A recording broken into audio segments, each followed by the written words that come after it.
Bill Hudson es un destacado guitarrista brasileño-estadounidense, reconocido por su versatilidad en diferentes géneros del metal. Comenzó su carrera musical con la banda Salida y Circle to Circle, obteniendo reconocimiento que le permitió participar en bandas destacadas como Trans-Siberian Orchestra, U.D.O, Am Morbid y actualmente con Doro Pesch. Además, es miembro fundador de la banda U.D.O. Hola a todos, bienvenidos a Rock the House Colombia. Yo soy Katy García y hoy les traigo un invitado muy especial. Nuestro invitado es el guitarrista brasileño-estadounidense Bill Hudson. Bill, welcome to Rock the House. Thank you so much for having me. Thank you for the interview. Thank you. Bill, I want to start by asking you about your beginnings in the music.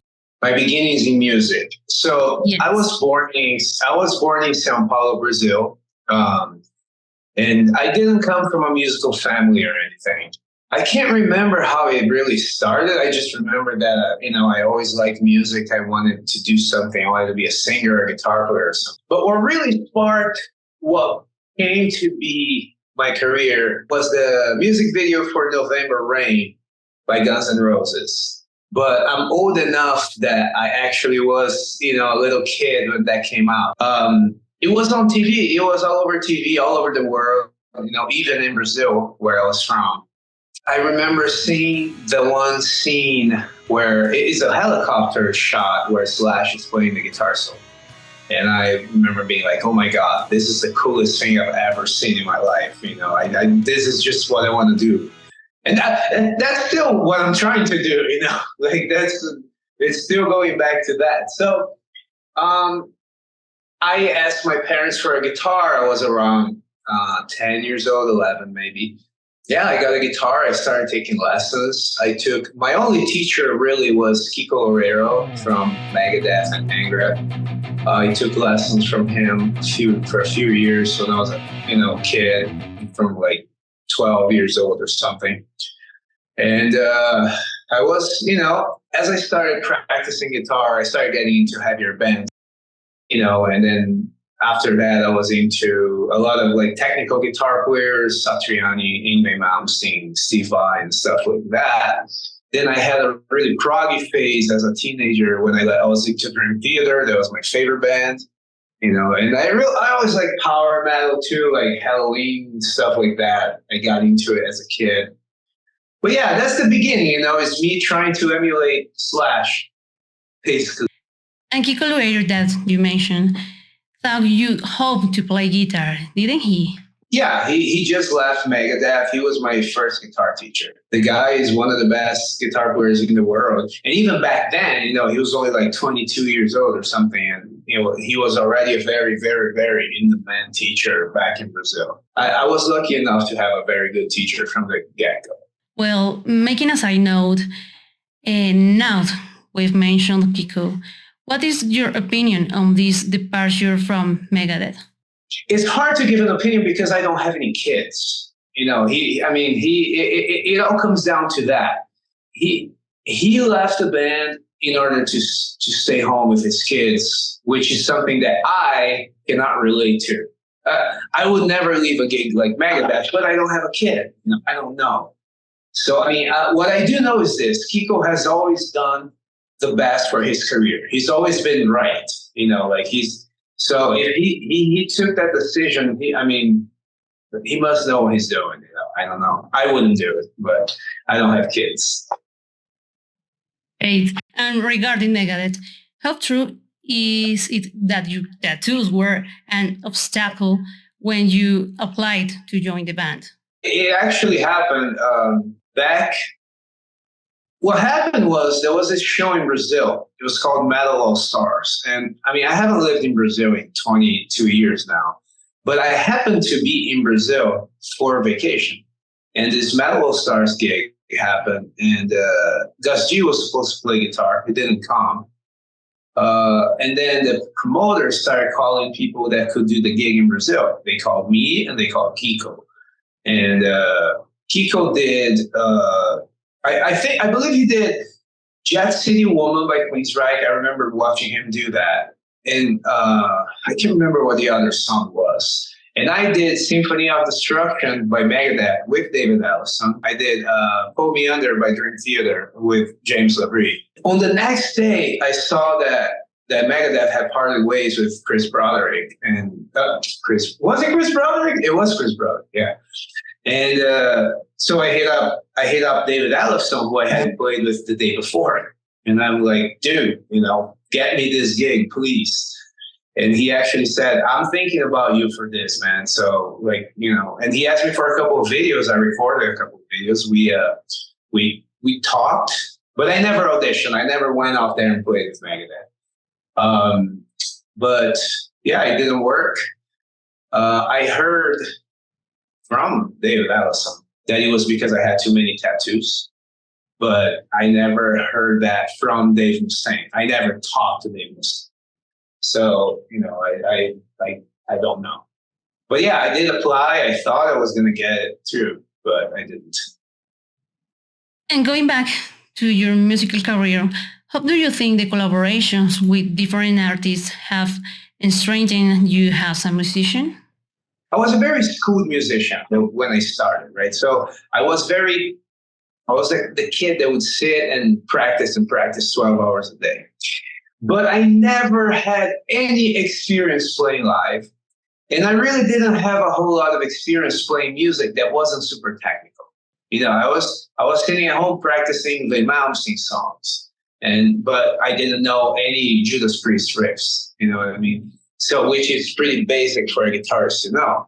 So as I joined bands in my career, I had to learn their catalog. And learning their music has been a much better school than actual schools were. I went to music college and all that. But to me, learning an exact song that I never heard before to play with U.D.O, and learning what they did on that song, the modulations, the way the song flows, the different parts, that's a lot better than sitting in a classroom. So absolutely. There's many. When I started playing death metal, for example, with Am Morbid, I didn't fucking know what the tremolo picking was, or I didn't know those octave blends, all that crazy stuff that we do. I had never heard that. I had never played any of that. So having to learn that to play with Am Morbid made me a much better player too. So yeah, I owe everything as far as my playing and my writing goes to the artists that I've worked with, be Sabotage or U.D.O or Doro or Trans-Siberian Orchestra. This is where my real music learning came from. You mentioned that bands, and you have worked with a Circle to Circle and Sabotage, as well as with Trans-Siberian Orchestra. How was your experience working with Zach Stevens? Zach Stevens is one of my best friends. He really got me into the industry. So I joined Circle to Circle. I was only 25, and I had done a little bit of touring, but never in Europe, never outside of the United States. Because my career started when I moved to America, which was in 2002. So until then, I hadn't never done anything, but when I joined Circle to Circle, it was my first European tour. It was my first headlining tour. My very first tour in Circle to Circle was in America, but it was Circle to Circle in John Oliva's Pain, which at that point was the very first time that Zach and John were playing together since the end of Sabotage. That was 2008. Zach basically showed me a lot of the things, a lot of the hooks, a lot of the things that now on tour I know and live. When I went to Europe the first time, I really was thinking that we were going to play these huge shows in huge arenas, and I got there and we were playing small little venues, and I'm like, whoa, that's Zach Stevens, how are we playing these little places? All that, those reality chalk and everything, all that came from Circle to Circle. And oddly enough, a few years later in 2015, when I joined Trans-Siberian Orchestra, he also joined the same year. So But independently, we didn't go together or anything. You know, we just got in the same year, so it was really like. And of course, the Wacken show in Germany that we did, Ask Sabotage, Zach was always also there. So Zach has been in every like important moment in my career. You know, he was one of my favorite singers just growing up. So it's really awesome to have the opportunity to do that. My first Wacken was with Zach. My second Wacken was with Zach. You know, so I owe that dude a lot. Great. And another band in the same genre is U.D.O. However, your time in the band was short. Why was that? That was 2017 and 2018. I was in the band about a year and a half, almost 2 years. I knew Balls to the Wall. I knew Fast as a Shark. I knew the big songs. But Kasperi Heikkinen, who's now the guitarist in Beast in Black, was the guitarist for U.D.O. And he left to join Beast in Black. And a lot of my friends in the industry were telling me, you know that U.D.O is looking for a guitarist. And I'm like, yeah, but I don't know U.D.O. They're in Germany, you know. Eventually, someone connected me and their management through email. And then their management said something like, well, we've been looking for you too. Like, people have been telling us about you. So good that we connected. You know, we're kind of looking for each other. And we talked, and the next day I was in Germany. It was that quickly, you know. It was, and then I didn't really know a lot of the accept music, so I had to learn that stuff rather quickly. And but it was awesome.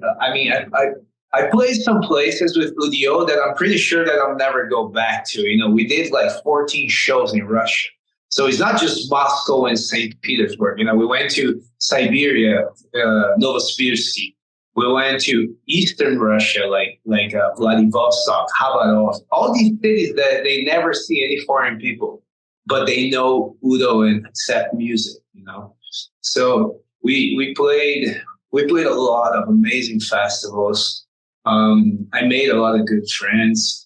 You know, it was a great experience. If Zach Stevens showed me the beginning of touring, U.D.O showed me the professional side of touring. Because he tours at such a high level at bigger venues with, you know, bigger conditions and all that. And I actually, for the first time in my career, I felt really professional. I guess second time, because Trans-Siberian Orchestra was that too.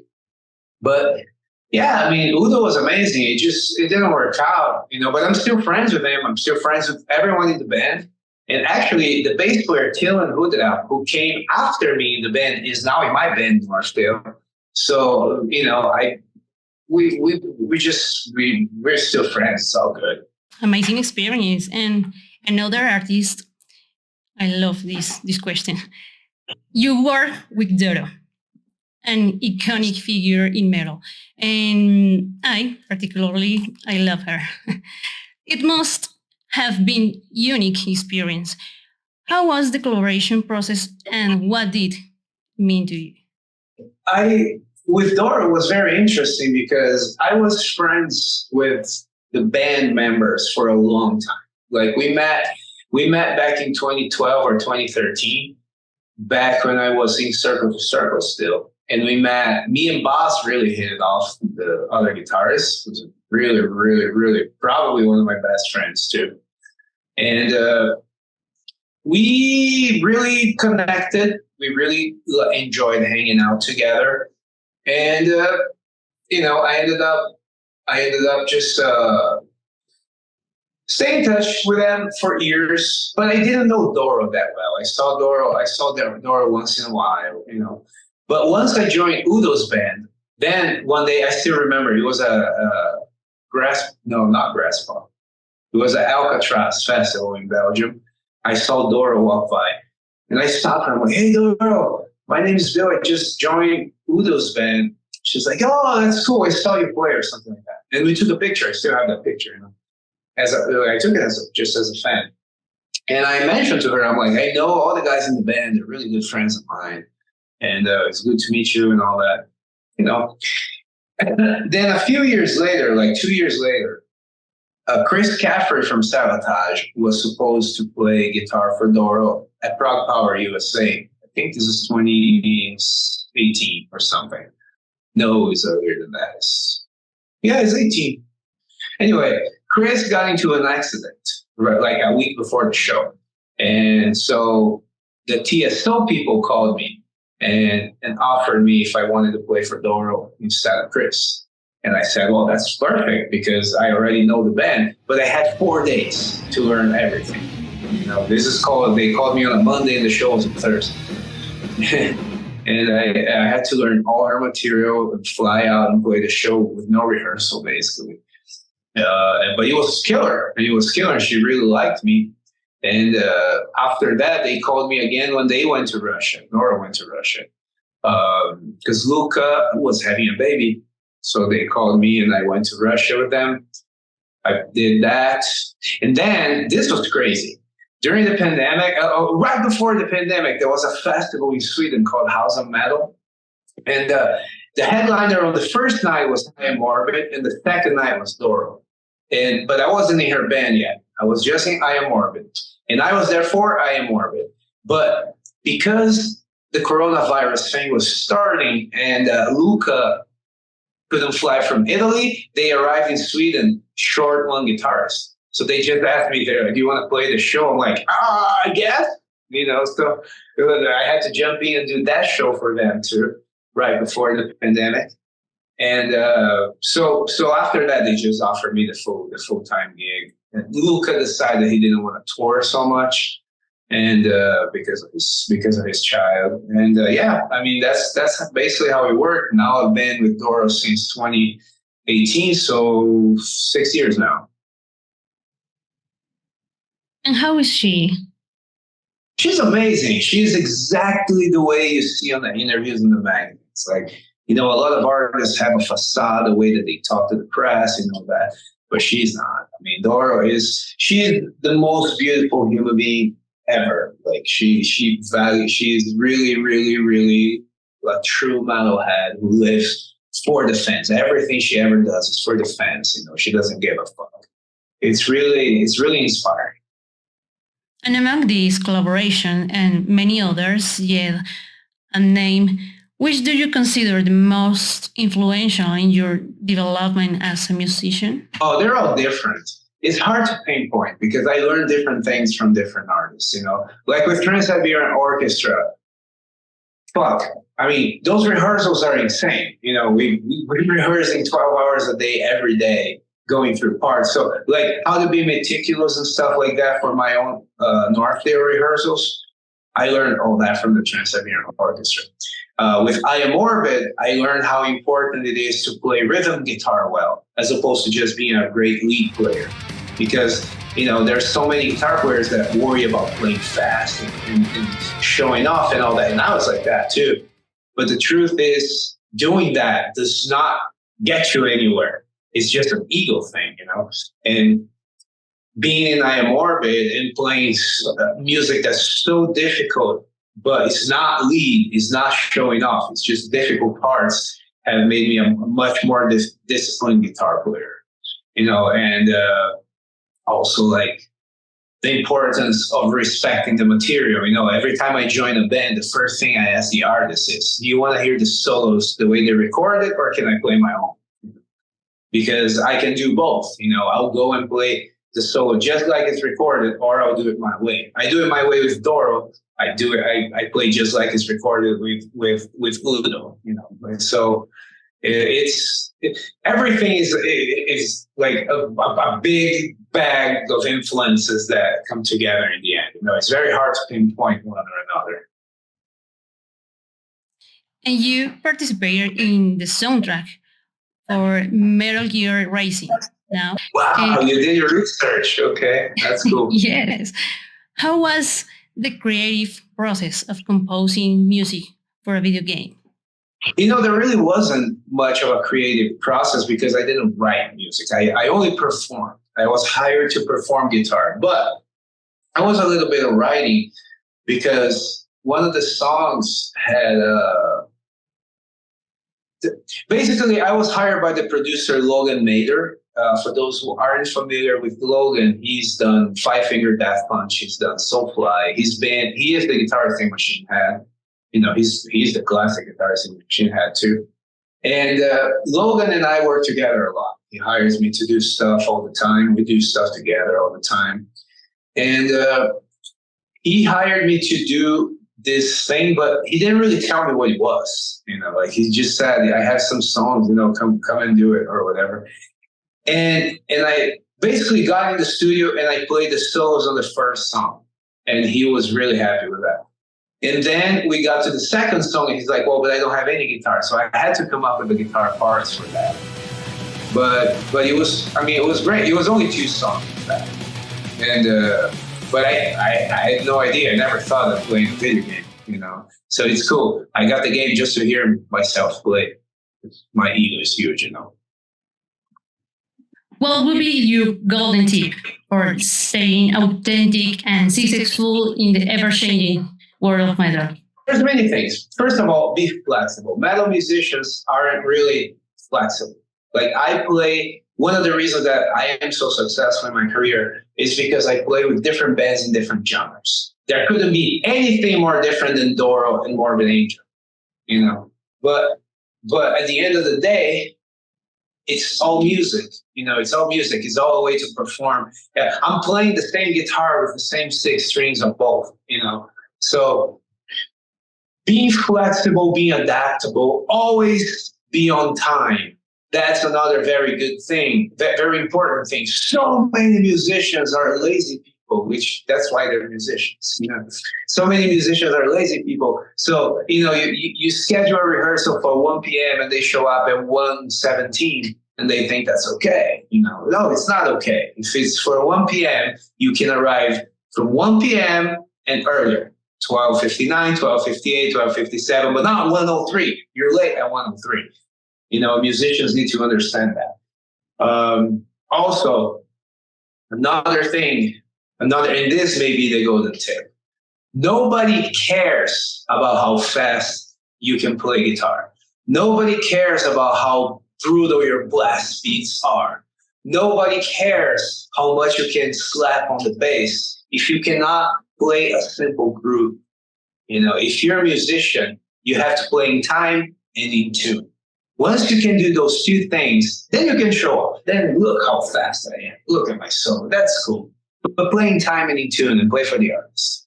Or play for the music. Because that will never go out of fashion. Like professionalism will never change. And you have played everything from power metal to death metal. How do you handle the transition between different styles and what draws you to each? I believe that that's my superpower, because I really don't know. When I grew up, like I said earlier in this interview, I wanted to be Yngwie Malmsteen. I wanted to be Steve Vai. I wanted to be a virtuoso. And that never happened. It's not that it didn't happen. I can play music like that. But that's not where my career went. I didn't play instrumental music. I didn't play music for other guitarists. I ended up becoming a guitar player that solves problems, right? So because of that, for some reason, I've developed this thing where as long as it's like rock and metal and I don't know, it just clicks. It's just easy. It's never hard for me to learn. Because on a lot of interviews, people ask me, how hard it is to learn Sabotage or Morbid Angel. And it's not. Like, somehow it's not. Like, to me, as long as I know what sounds I'm supposed to make, as long as I know how the guitar is supposed to fit within the music, I can play anything. Because I'm not writing, I'm not creating, I'm just playing a part. It's like being an actor. So, I don't know. I guess that's my superpower. I never became a virtuoso, but I became really good at learning songs and keeping them stored in my head too. That's another thing. There's music that I haven't played in 15 years that if you tell me, give me a guitar and say, play me right now, I can't. I may be a little sloppy, but I'll remember what it is, Maybe because I don't use my brain for much other than playing music. I don't know. There's a lot of space in my brain, maybe. Bill, and with Nortail, something interesting happens. Something you mentioned on Nortail's official site is, I open quotes, we want to bring back the amazing golden years of power metal, like in the late 90s when Stratovarius, Halloween, Hammerfall, and all those bands were in their heyday. I close quotes. What is my point? I am a big fan of this genre and heavy metal. Those who know me know that I am a big fan of Halloween, Judas Priest, Gamma Ray, and many others. And with Nortail, I listen to song Future Claws in collaboration with Kai Hansen and Tim Hansen. That collaboration makes it sound more power metal than it is, isn't it? Back when I wrote what you just quoted, about the golden years of power metal, really there was no bands playing this kind of music anymore. It was basically dead. This was like, what, 5-6 years ago. People didn't care about power metal at all. The only kind of power metal that you found, and honestly that's still a little bit the case, is the funny, the fantasy power metal, where they dress up and there's a story and all that.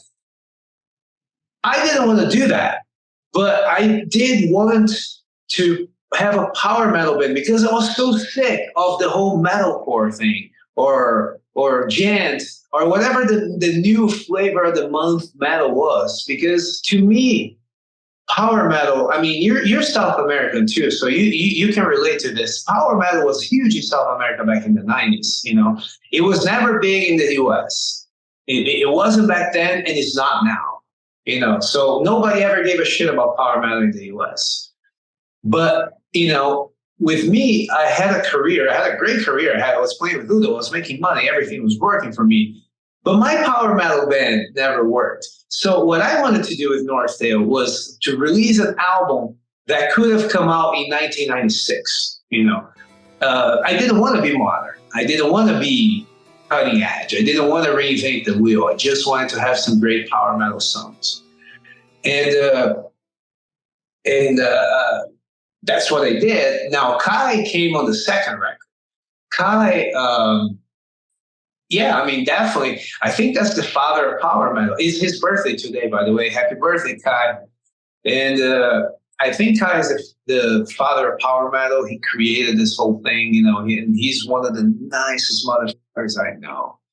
And, you know, like, it was a dream, really, to have him on an album, because I grew up listening to albums that he guested on, you know, like the second Blind Guardian or the first Angra, you know, all these albums like that had his voice. I always felt that when his voice comes in, it takes the song to a different place.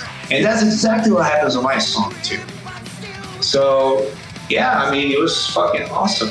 And I'm still trying to get him and Tim on stage with us at some point, you know, like when we play Hamburg and they're both there or something. Great, Bill. And talking a little more about metal, but in this time from a different location, you've been Brazilian now. And do you consider that metal from there is given the same relevance as the same genre in other countries? I don't know, like British or American heavy metal? Oh, no. Brazil, you see, this is why I left Brazil, to be completely honest with you. Brazil works in a very interesting way.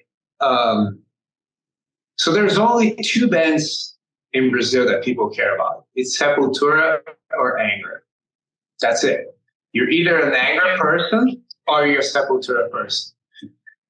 Now, if you were once in a band with someone from Angra, now that will get people listen to you. Not as much as Angra, but they still will like your band a little bit. So those are the Shamans and the Nocturnals, right? The bands that are somewhat related to Angra that people know because of that. Oh, is the bass player is the band of the bass player from Angra? Oh, it's, you know, I just didn't want anything to do with that because I can't compete with that, right? So Brazilian metal is amazing. We have some amazing bands. We have some amazing musicians. But the Brazilian audience doesn't appreciate that. So what happens is you can't really export it elsewhere, right? So, for example, if you start a band in Sweden today, like Northdale, for example, Northdale, right now we have a Brazilian in the band, but I started Northdale as a Swedish band. Everybody was in Sweden, and I was working with them in Sweden. So for all effects, we were a Swedish band. Everybody was so supportive from the get-go. Our very first show was at Sabaton Open Air, playing after the headliner, which was Apocalyptica. So we played after Apocalyptica, thinking that nobody would stay, and we played for 3,000 people.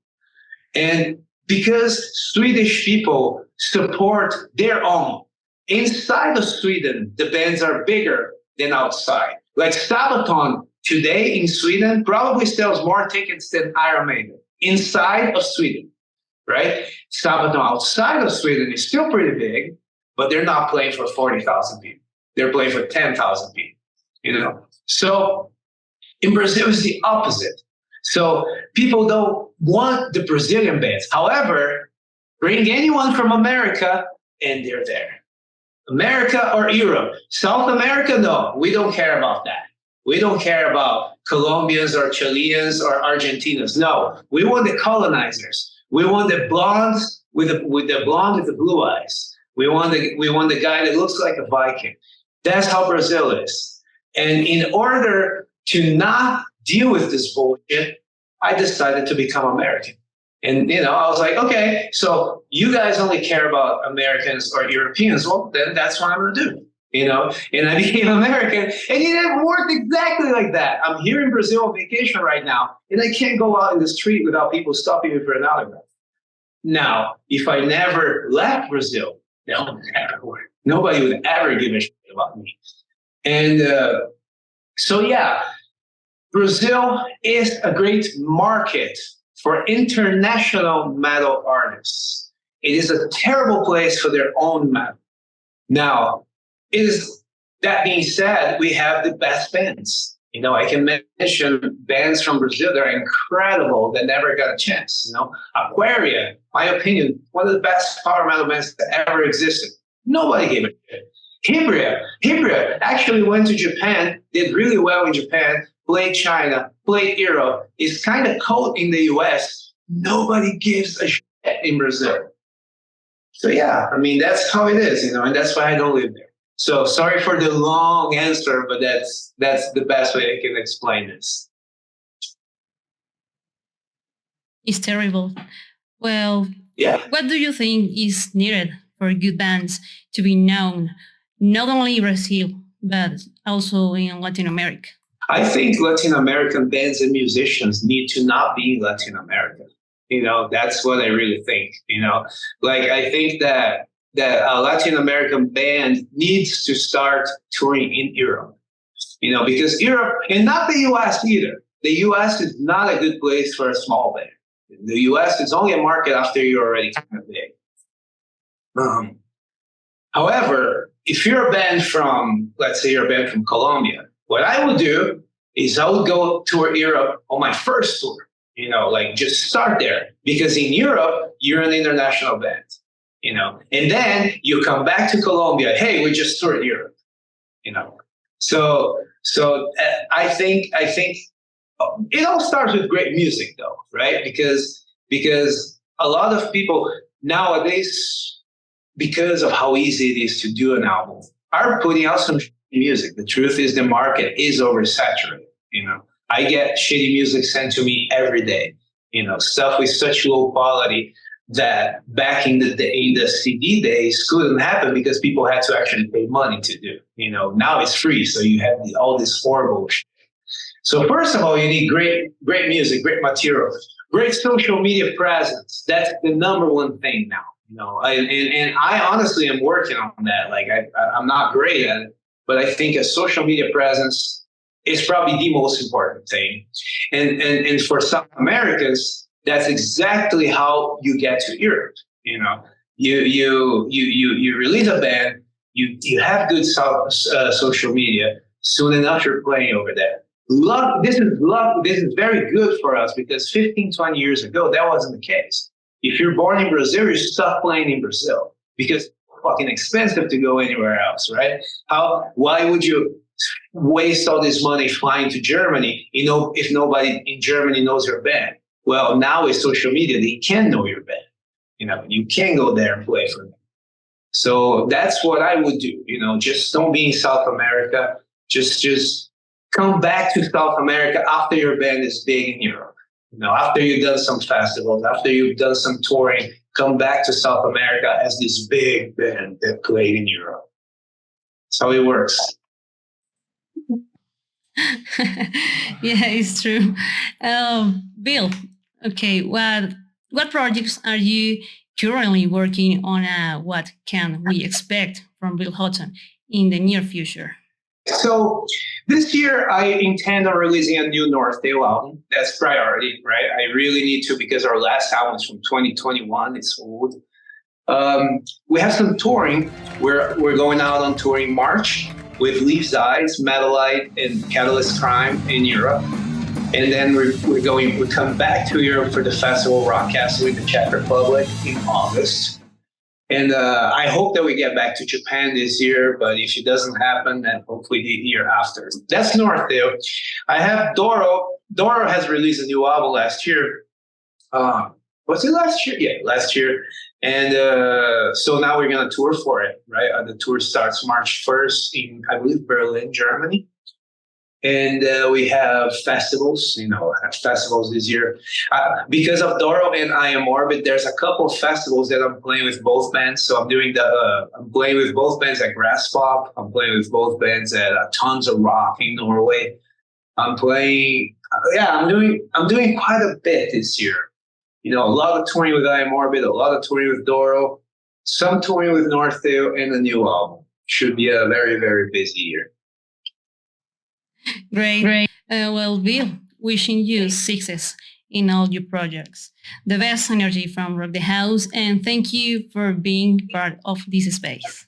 Muchas gracias por la entrevista. Me gusta mucho Colombia. Fue uno de los mejores conciertos en la gira de Am Morbid, fue lo de Bogotá. Y me quiero muy su país y me quiero volver con rápido. Great, thank you. Awesome. All right. Thank you so much, Kathy. Thank you for the interview. And I hope I'll see you guys in Colombia soon, all right? Yeah. Awesome. Take care.